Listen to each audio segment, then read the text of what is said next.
My name is Greg Metternich. I'm the water superintendent here in North Liberty. We had a recent facility study done. We tend to do these about every 8 to 10 years. Gives us a good map going into the future to look at when we need to increase capacity, when we need additional storage, additional treatment process. We don't want to get caught having an emergency. That tends to get really expensive. So if we can lay these things out, have several years to implement them, that's the way we want to go. So Strand Fox completed a facility study here for both water and wastewater. When this plant was originally designed, it was designed to be expanded in the future. It came online in June of 2018.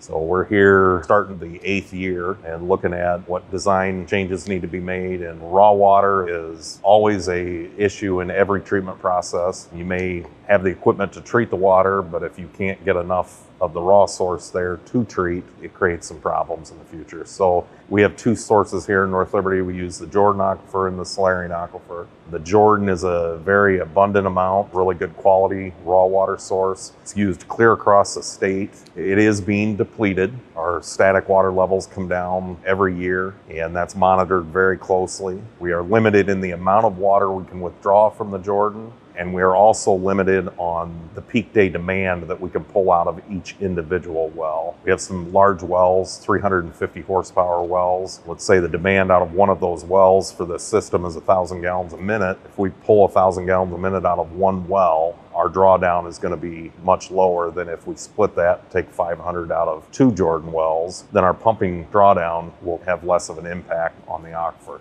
So the state monitors both of those. We have a tier 2 and a tier 3 level for pumping of the Jordan, and we have to make sure and monitor that we don't approach those two levels. So sometimes that takes some jockeying around, and we have to add wells or additional sources. We have a aquifer storage and recovery well that was drilled back in the early 2000s. So through this facility study, we're at a point where we need additional raw water and looking at different options of where we were going to get that. One, using more Solarian water, and two, converting the ASR well to a raw water source well.